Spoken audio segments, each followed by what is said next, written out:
सारेगामा कारवां mini भक्ति। भगवत गीता अध्याय 16। जय श्री कृष्ण। दोस्तों, एक ही तरह की परिस्थिति में लोग अलग अलग तरीके से रिएक्ट करते हैं।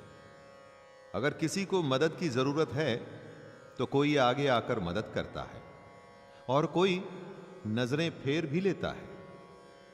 कभी सोचा है आपने कि ऐसा क्यों होता है? इसी बात का उत्तर मिलेगा आपको भगवत गीता के 16वें अध्याय में, जिसका शीर्षक है दैवासुर संपद्विभाग योग। क्यों कुछ लोग दैवी संपदा और कुछ लोग आसुरी संपदा के लक्षणों के साथ पैदा होते हैं, और क्या होते हैं ये लक्षण? मैं शैलेंद्र भारती आप सभी की आज्ञा से प्रारंभ करता हूं भगवत गीता का अध्याय 16, दैवासुर संपद्विभाग योग। जय श्री कृष्ण।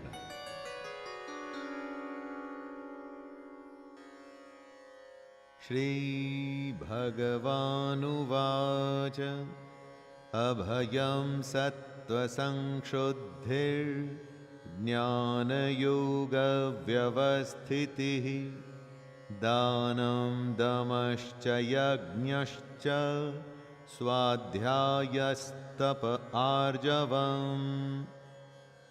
भगवान कहते हैं कि जहां डर न हो, अंतःकरण एकदम स्वच्छ हो, तत्व ज्ञान को हासिल करने के लिए ध्यान योग में निरंतर प्रतिज्ञा हो, सात्विक दान हो, इंद्रियों का दमन करने की इच्छा हो, भगवान, देवता और गुरुजनों की पूजा की जाए और अग्निहोत्र जैसे उत्तम कर्मों का पालन हो, वेद शास्त्रों का पठन पाठन, कितने भी कष्ट आएं लेकिन स्वधर्म का पालन किया जाए, ये सारे लक्षण होते हैं दैवी संपदा के।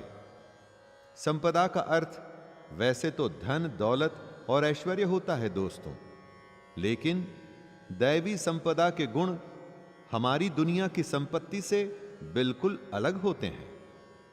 कृष्ण ऐसा कह रहे हैं कि यही तो सबसे बहुमूल्य संपत्ति होती है। अहिंसा सत्यमक्रोधस्त्यागः शान्तिरपैशुनम् दया भूतेष्वलोलुप्त्वम् मार्दवम् ह्रीरचापलम्। दैवी संपदा के लक्षणों को समझाते हुए कृष्ण कहते हैं कि ना मन से सोच के, न वाणी से बोल के, और ना ही शरीर से कभी भी किसी को कष्ट देना चाहिए। यथार्थ और प्रिय भाषण कहना चाहिए, यानी सिर्फ सच और ऐसी बातें बोलनी चाहिए जो सबको प्रिय लगें। जो आपका बुरा करें उसके ऊपर भी कभी क्रोध न करें। घमंड और अभिमान बिल्कुल भी नहीं होना चाहिए। ऐसा न सोचें कि सब कुछ करने वाला मैं ही हूं। चित्त को चंचलता से बचाकर उसे स्थिर करना चाहिए। किसी की भी बुराई न करें। सब प्राणियों पे दया की जाए। इंद्रियों में आसक्ति को न होने दें। ये सारे लक्षण दैवी संपदा से युक्त लोगों के ही हो सकते हैं। तेजः क्षमा धृतिः शौचम रुद्रोः नातिमानिता भवन्ति संपदं दैवीम् अभिजातस्य भारत। तेज वो गुण है जिसके सामने छोटे, घटिया या बुरे लोग भी इसके प्रभाव में आकर के अच्छे काम करने लगते हैं। कृष्ण दैवी संपदा के लक्षणों को स्पष्ट करते हुए कह रहे हैं कि तेज, क्षमा, धैर्य यानी कि संयम, बाहर की शुद्धि यानी कि अच्छे संस्कार, किसी में भी शत्रु भाव का न होना और अपने अंदर घमंड का बिल्कुल न होना ही दैवी संपदा को लेकर उत्पन्न हुए पुरुष के लक्षण हैं। देवताओं के गुण लेकर जो पैदा होता है उसे ही दैवी संपदा से युक्त कहा जाता है। दोस्तों, जो इन गुणों के साथ पैदा नहीं हुआ, लेकिन अगर वो अपना बर्ताव ऐसा कर ले तो भी तो उसे दैवी संपदा से युक्त ही कहा जाएगा। दंभो दर्पोऽभिमानश्च क्रोधः पारुष्यमेव च अज्ञानं चाभिजातस्य पार्थ संपदमासुरीम्। दैवी संपदा के गुणों के लक्षण के बाद अब कृष्ण आसुरी संपदा के लक्षण बता रहे हैं। एक तरह से आप इन आसुरी गुणों को दैवी से एकदम उल्टा मान सकते हैं। जैसे दंभ यानी कि घमंड का होना, क्रोध, कठोरता यानी कि क्रूर, रूढ़ बर्ताव और अज्ञान, ये सब आसुरी संपदा को लेकर उत्पन्न हुए पुरुष के लक्षण हैं दोस्तों। अब अगर अगली बार किसी से जब आप मिलें या डील करें तो सोचिएगा कि उसमें कौन सी संपदा के गुण हैं। उसके गुणों से आप उसके व्यक्तित्व का परीक्षण कर सकते हैं और उसी तरीके से बर्ताव भी कर सकते हैं। दैवी संपद्विमोक्षाय निबंधायासुरीमता मा शुचः संपदं दैवीम् अभिजातोऽसि पांडव। मनुष्यों के व्यवहार में दो तरह के बर्ताव होते हैं, दैवी और आसुरी। दैवी संपदा के जो गुण हैं वो मुक्ति के लिए होते हैं।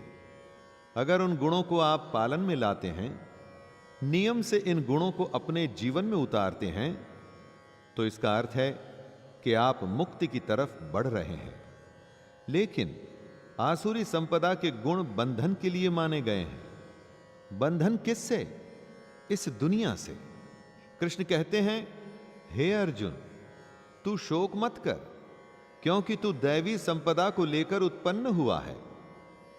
अर्जुन के सारे गुण दैवी थे, इसलिए कृष्ण उसे हिम्मत देते हुए चिंता न करने के लिए कह रहे हैं। द्वौ भूत सर्गौ लोकस्मिन् वासुर एव च दैवो विस्तरशः प्रोक्त आसुरं पार्थ मे शृणु। कृष्ण ने इस दुनिया का एनालिसिस करते हुए सीधे सीधे इसे दो हिस्सों में बांट दिया है दोस्तों, दैवी संपदा और आसुरी संपदा। मनुष्य दो ही तरह का हो सकता है, दैवी प्रकृति वाला और आसुरी प्रकृति वाला। इन दो के अलावा और तीसरी कोई प्रकृति मनुष्य में आपको नहीं दिखेगी। जब हृदय में, मन में दैवी संपदा के गुण घर कर लेते हैं तो आप एक तरह से देवता हैं, और अगर मन में आसुरी संपदा के लक्षण आ गए तो मतलब आप ही राक्षस बन चुके हैं। यह हर किसी मनुष्य के लिए सच है दोस्तों। आप जितनों को भी जानते हैं उनको भी इन्हीं दो श्रेणियों में बांट सकते हैं। प्रवृत्तिं च निवृत्तिं च जनानां विदुरासुराः न शौचं नापि चाचारो न सत्यं तेषु विद्यते। कृष्ण कहते हैं कि आसुरी स्वभाव वाले मनुष्य प्रवृत्ति और निवृत्ति दोनों को ही नहीं जानते। दोस्तों, अगर किसी को आप उसकी कमी या बुराई के बारे में बताएं और वो समझने को तैयार ही ना हो, तो क्या कभी वो उस कमी या उस बुराई को दूर कर पाएगा? कभी नहीं। आसुरी स्वभाव वाला ये समझता ही नहीं कि उसकी प्रवृत्ति बुरे कर्मों में है, और इसलिए कभी उनसे छूट ही नहीं पाता। ऐसे लोगों में ना तो बाहर की शुद्धि होती है और ना ही अंदर की, यानी कि अंतःकरण की। इनका आचरण भी बुरा होता है और इनका भाषण सत्य न होके झूठा होता है। हो सके तो ऐसे लोगों से दूर ही रहें।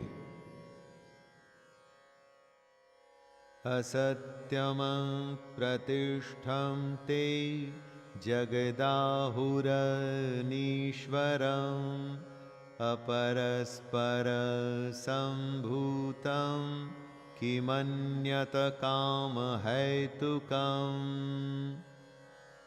आसुरी प्रकृति वाले मनुष्य इस जगत की सच्चाई समझने को तैयार नहीं होते। वो कहते हैं कि जगत आश्रय रहित है। ये दुनिया अगर किसी नियम से चल रही है तो इसके पीछे कोई तो होगा। आसुरी प्रकृति वाले मनुष्य धर्म और अधर्म के सत्य को नहीं मानते और ना ही वो ईश्वर को मानते हैं।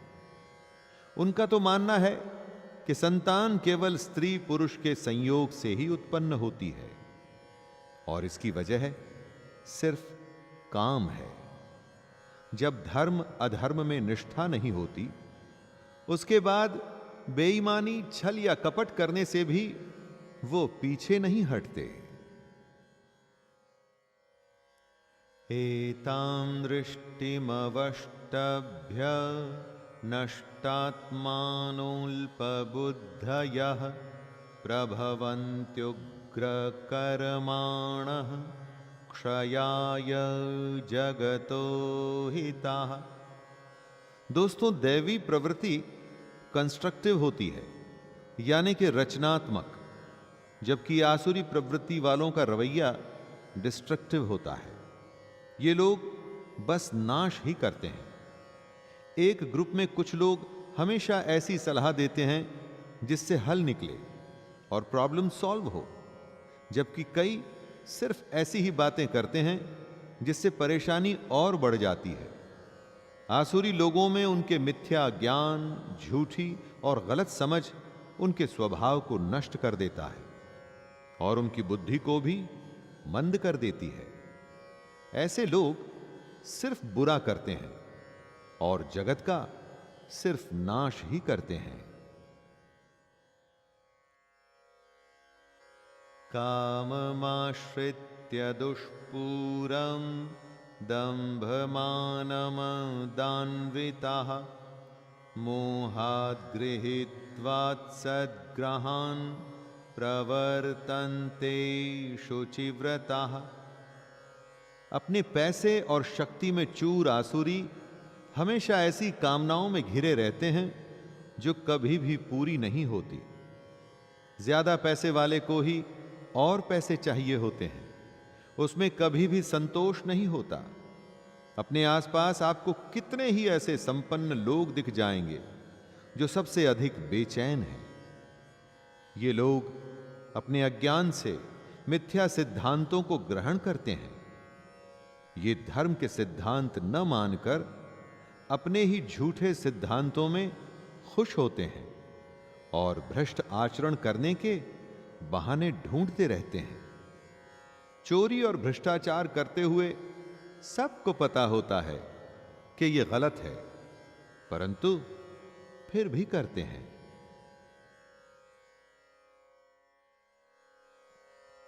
चिंतामपरिमेयां च प्रलयान्तामुपाश्रिताः कामोपभोगपरमा एतावदिति निश्चिताः। कृष्ण आसुरी लोगों के ऐसे लक्षण बता रहे हैं जिससे हम उन्हें एकदम से पहचान सकें। ऐसे लोग हमेशा किसी न किसी चिंता में घिरे रहते हैं। चिंताएं ऐसी जो मरने तक खत्म ना हो, यानी कि मृत्यु पर्यंत रहने वाली असंख्य चिंताएं। जो चिंता में ही घिरा रहेगा वो सत्य से साक्षात्कार कैसे करेगा दोस्तों? आसुरी लोगों का वैसे सत्य से कोई वास्ता भी नहीं होता। ये बस विषय भोगों में तत्पर रहते हैं। विषय भोग यानी कि इंद्रियों के भोगने से जो आनंद मिलता है, जैसे खाना, पीना, सोना इत्यादि, जो इस तरह के भोगों के आनंद के लिए ही जीता है, तो उसके कर्म कैसे होंगे ये तो अब आप खुद ही समझ सकते हैं।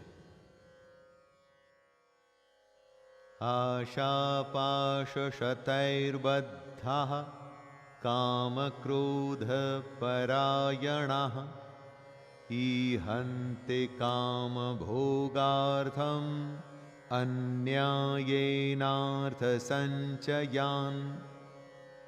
जो कामना में, अपनी इच्छा में फंसा होता है, वो उसके लिए कुछ भी करने को तैयार होता है। यही होती है आसुरी प्रवृत्ति। अपने कर्म को कर्तव्य समझ के करने से ये एकदम उल्टा है। कामना या आशा की सैकड़ों फांसियां इन लोगों को अपनी जकड़ से छूटने नहीं देती। आशा की वजह से इनके मन में काम और क्रोध जैसे भाव आते हैं। काम और क्रोध के चलते ये अपना आपा खोकर अपने विषय भोगों के लिए अन्याय से भी पीछे नहीं हटते। इनका ध्येय सिर्फ अपने भोगों के लिए धन इकट्ठा करने से होता है। इस बात को समझिएगा दोस्तों। आशा, जिससे होता है काम, क्रोध, और उसी से होता है अन्याय। इदमद्य मया लब्धम् इमं प्राप्स्ये मनोरथम् इदमस्तीदमपि मे भविष्यन्ति पुनर्धनम्। जरूरत 2 रोटी की होती है दोस्तों, और 2 जन्म का धन इकट्ठा करके भी आसुरी मनुष्य बेचैन रहता है। क्यों? क्योंकि आसुरी मनुष्य सोचता है कि मैंने आज ये प्राप्त कर लिया है, इससे मैं ये खरीदूंगा, वो खरीदूंगा, ऐसा करूंगा, वैसा करूंगा। और जिस दिन ये खरीद पूरी हो जाती है तो कोई नई कामना, कोई नई आशा, कुछ नया प्राप्त करने के लिए विवश करती है, और ये कामना पहले से बड़ी होती है। इस बार बड़ी कार या बड़ा घर या पहले से भी महंगा गहना लेना होता है, और इस तरह से यह सिलसिला एक फांसी की तरह बस कसता हुआ चला जाता है। अधिकतर तो यह समझ ही नहीं आता, और अगर समझ भी आता है तो बहुत देर हो चुकी होती है। असौ मया हतः शत्रुर्हनिष्ये चापरानपि ईश्वरोऽहमहं भोगी सिद्धोऽहं बलवान सुखी। आसुरी प्रवृत्ति के मनुष्यों को पहचानने के लिए उनके अहंकार को पहचानना चाहिए। ये लोग ऐसा सोचते हैं कि एक शत्रु मेरे द्वारा मारा गया और अब मैं दूसरे शत्रुओं को भी मार डालूंगा। कहने का मतलब, एक जीत के बाद इनको लगता है कि अब ये जीतते ही रहेंगे, और हर जीत के बाद इनका अहंकार पहले से भी ज्यादा हो जाता है।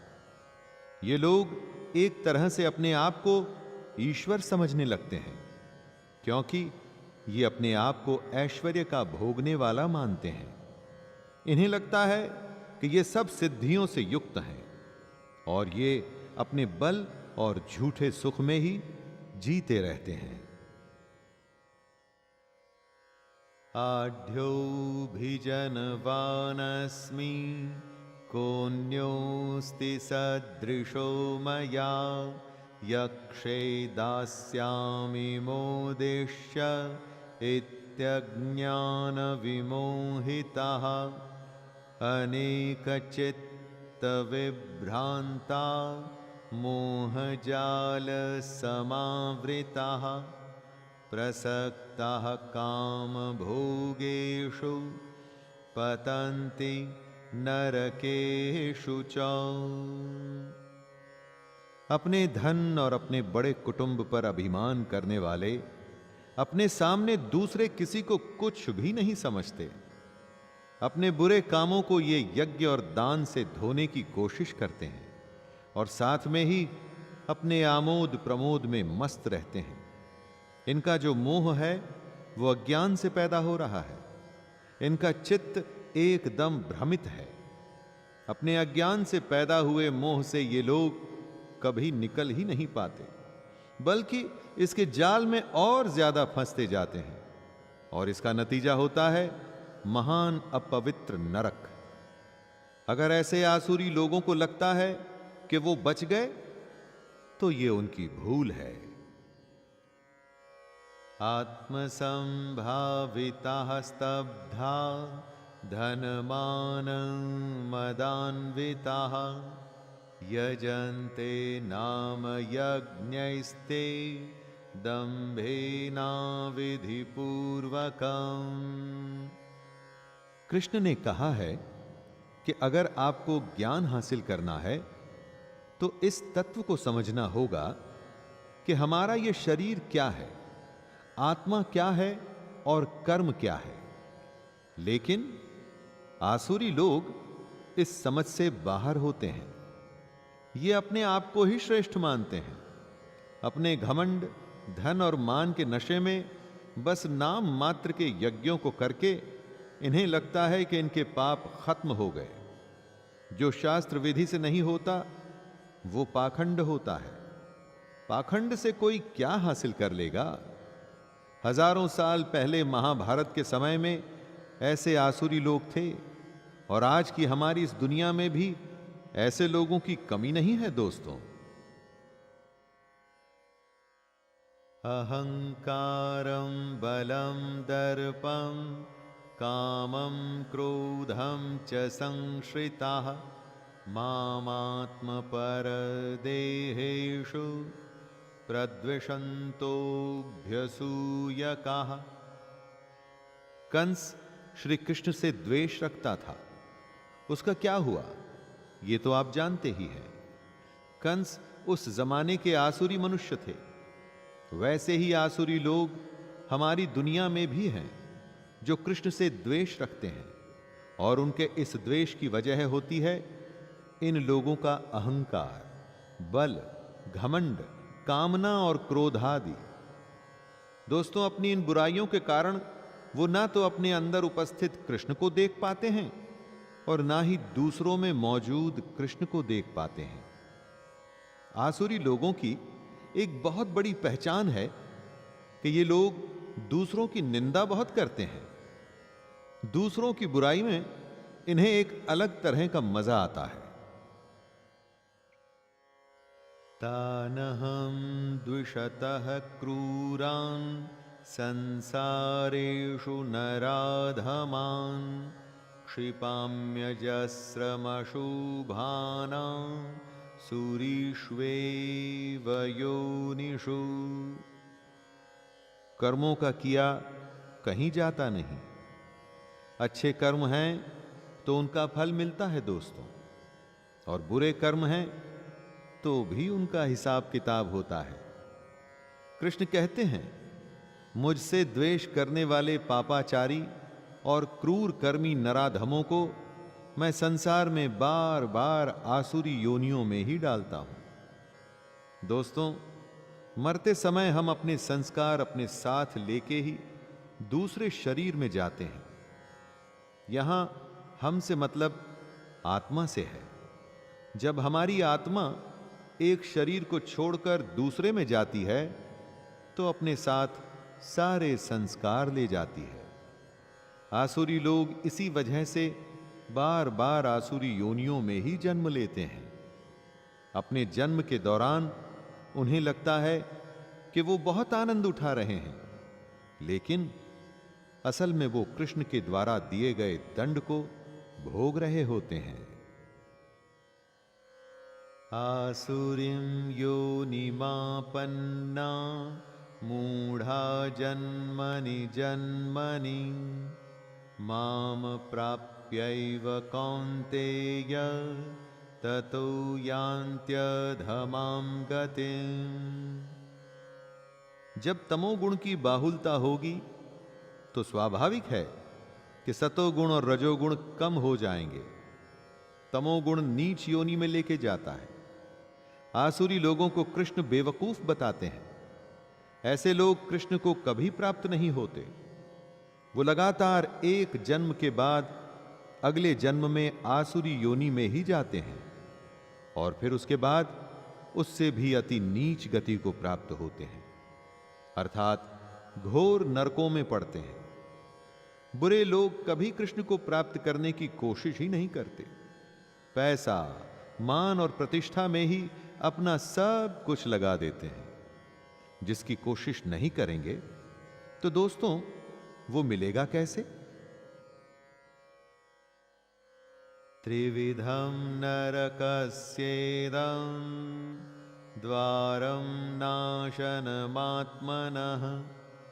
कामः क्रोधस्तथा लोभस्तस्मादेतत्त्रयं त्यजेत्। दुनिया में हर बुराई के 3 मूल कारण हैं, काम, क्रोध और लोभ। इन तीनों को कृष्ण नरक के द्वार बता रहे हैं। ये तीनों इतने बुरे हैं कि इन्हें आत्मा का नाश करने वाले अर्थात आत्मा को अधोगति में ले जाने वाला माना गया है। आसुरी प्रवृत्ति के लोग इन्हीं तीनों के वश में अपनी सुध बुध खो बैठते हैं। काम, क्रोध और लोभ आपसे हर वो चीज करवाते हैं जो आपको नहीं करनी चाहिए, शारीरिक तौर पर भी और मानसिक तौर पर भी। दोनों कष्ट इन तीनों से ही शुरू होते हैं। इनके चंगुल में फंसने के बाद कोई विरला ही होता है जो नरक से बच पाता है।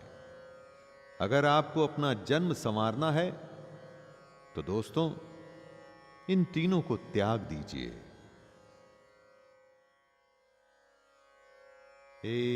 एतैर्विमुक्तः कौन्तेय तमोद्वारैस्त्रिभिर्नरः आचरत्यात्मनः श्रेयस्ततो याति परां गतिम्।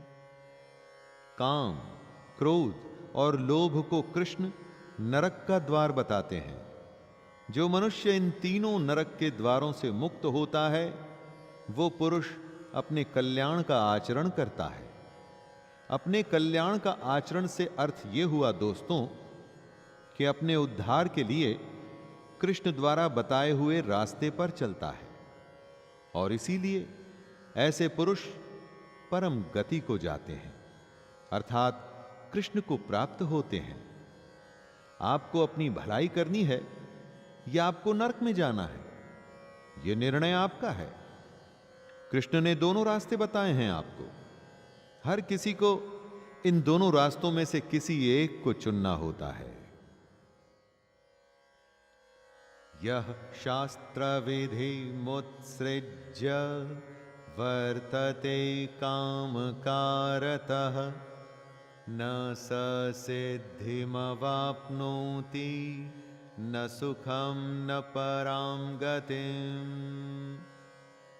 लोगों में दैवी प्रवृत्ति या आसुरी प्रवृत्ति का असली निर्धारण होता है शास्त्रों से और किसी से नहीं।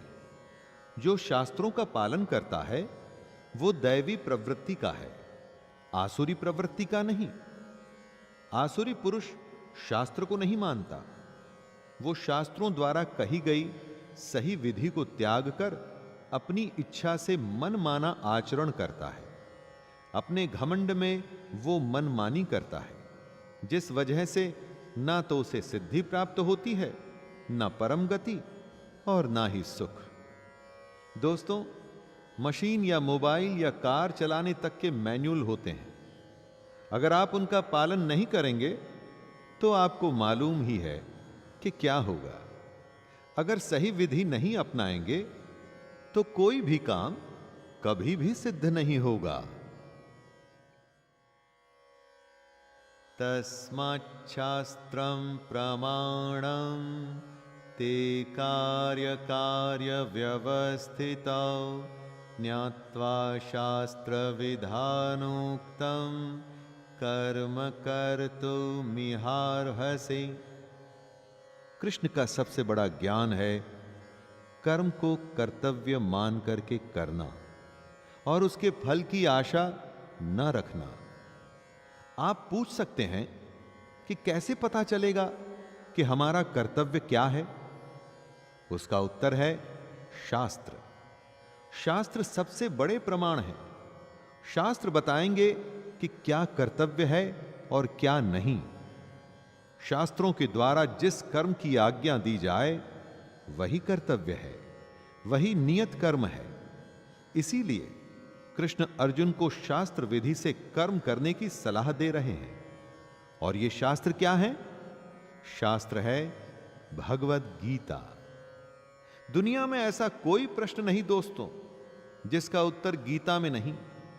इसे सबसे बड़ा शास्त्र मानकर आप अपना कर्तव्य पूरा करते रहिए। अब जब कोई आपसे बुरा बर्ताव करे, बिना बात उल्टा सीधा कहे या आपका बुरा चाहे, तो आप समझ जाइए कि वो आसुरी प्रवृत्ति का मनुष्य है। ऐसे लोगों की संगत से जितना हो सके उतना दूर ही रहें और खुद अपनी प्रवृत्ति को दैवी बनाइए, ताकि ज्यादा से ज्यादा लोग आपके पास आएं, आपका सानिध्य चाहें। तो दोस्तों, यहीं पर मैं विराम देता हूं अध्याय 16 को, और फिर से मिलने का वादा करता हूं अध्याय 17 में। तो आज्ञा दीजिए अपने दोस्त शैलेंद्र भारती को। जय श्री कृष्ण।